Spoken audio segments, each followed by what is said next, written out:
Hello mga bossing! Welcome back to my channel. Kayo po ba mga bossing ko ay isa sa mga naniniwala at mahilig sa mga pampaswerte? Kayo po ba ay parang feeling po ninyo ay napakailap sa inyo ng swerte? Asya, tawagin natin ang swerte mga bossing, maging sa usapin lalo na ng pera mga bossing. Lalo na kung yan ang problema po ninyo. Siyempre, kung yan ang problema ninyo, kailangan nyo talagang magsipag mga bossing. Sipag at syaga, double time sa pagkayod mga bossing, at huwag kang susuko sa hamon ng buhay. Kailangan po natin ay ganito. Kumuha kayo mga bossing ko ng salamin. Mapamaliit, mapamalaki, kahit anong sizes po niyan, pwede po yan mga bossing. Salamin. Pagkatapos, maghanap-hanap ka dyan mga bossing ko ng yung mga pera na luma na, hindi na natin gagastusin, may punit, yung mga ganun mga bossing na ayaw nang tanggapin sa binibilhan ninyo, yan po ang ating gagamitin mga bossing. Or kaya meron kayong mga dollar na bigay-bigay po sa inyo na expired na, hindi na pwede siyang gamitin, yan po ang gagamitin natin.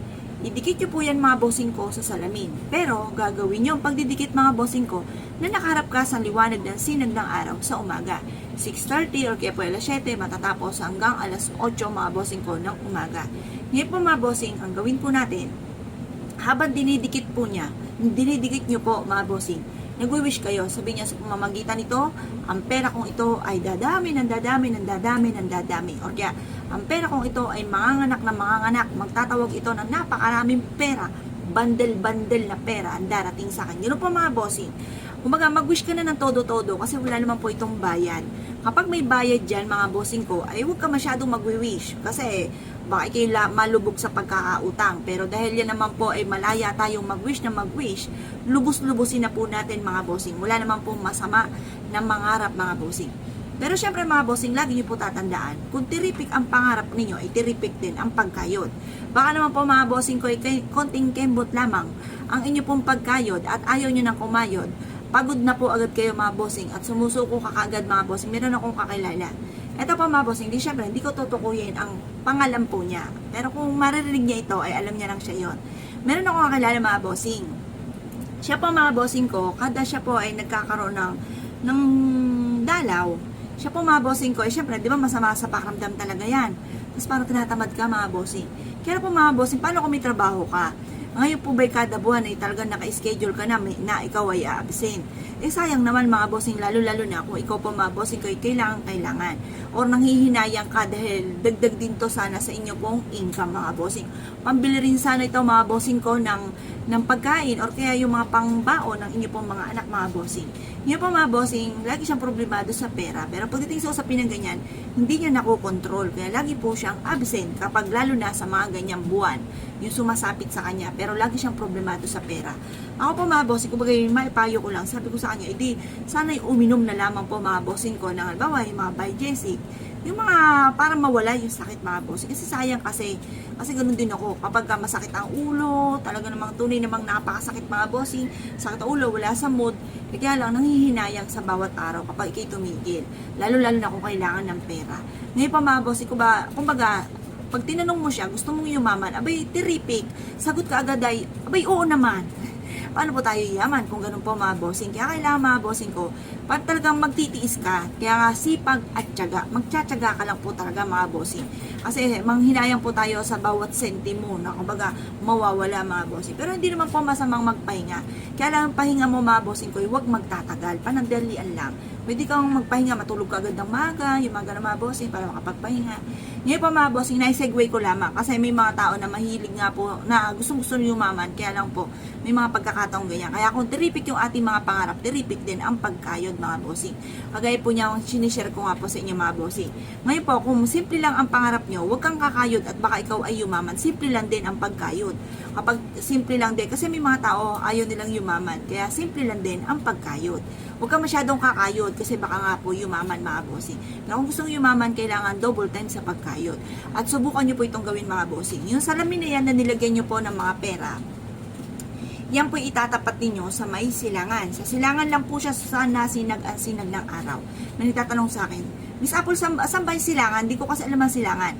O sige, ganito po mga bossing. Alas 7, siguradong nandyan na sinag ng araw. Pero lamang kung naambon. Kapag maganda sinag ng araw, alas 7 ng umaga, labas kayo mga bossing, labas. Tignan nyo po kung nasaan nasinag ang sinag ng araw. Nandun po ang silangan. Kahit wala kayong kompas, pwede na po yan. Tignan nyo po siya. Ngayon po, kung saan nasinag yung sinag ng araw, yun ang silangan. At kung saan naman siya nakatapat, yun ang kanluran. Doon naman sa katapat niya, doon naman naglumulubog ang sinag ng araw. Sa hapon naman po yun, mga bossing. Ngayon po mga bossing, kung kayo pinaniniwala, yan lagi ang gagamitin natin, yung liwanag ng sinag ng araw sa umaga. Laging umaga at wag sa hapon. Kasi ang umaga, palaki at paliwanag ang sinag ng araw. Dito naman po, pag sa hapon, taglubog, tagdilim ang sinag ng araw. Kaya hindi natin pwedeng gumamit ng pampaswerte. Pero yan po, ginagamit yan mga bossing ko sa kaliwa. Yung mga gumagamit ng kaliwa. Kaya lang hindi natin yan kailangan. Kasi yung kaliwa mga bossing ko, yan po ay may balik. Kumbaga, kung ikaw ay nagsosolo sa mundo, parang isang ipot ka lang ng ibon na nilagpak dito sa Pilipinas mga bossing, pwede pong gamitin nyo po yun, gawin nyo po yun. Kasi sa iyo lang din babalik. Paano kung ikaw may pamilya mga bossing? O siya, kakaawa naman po mga bossing. Kaya huwag kang gagawa ng ganyan. Dito po tayo lagi sa may silangan. Ngayon po mga bossing ko kayo pinaniniwala at nais po yung gawin mga bossing. Asya, huwag na po kayo magpatumpik-tumpik pa. Subukan nyo po yan. Marami na nagpatotoo at isa na rin ako sa magpapatotoo po dyan. Hindi na po tayo magtuturo sa mga swerteng dulot po yan mga bossing. Ang dami po mga blessing na dumating. Proven po yan. Mas mainam pa nga po yung salamin. Tatapatan nyo po ito ng mga, halimbawa, pampaswerte. Yung pampaswerte yung sa mga Buddha, Buddha hands up, mga ganyan.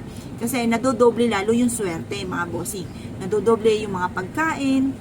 Huwag kang magtatapat ng sa salamin.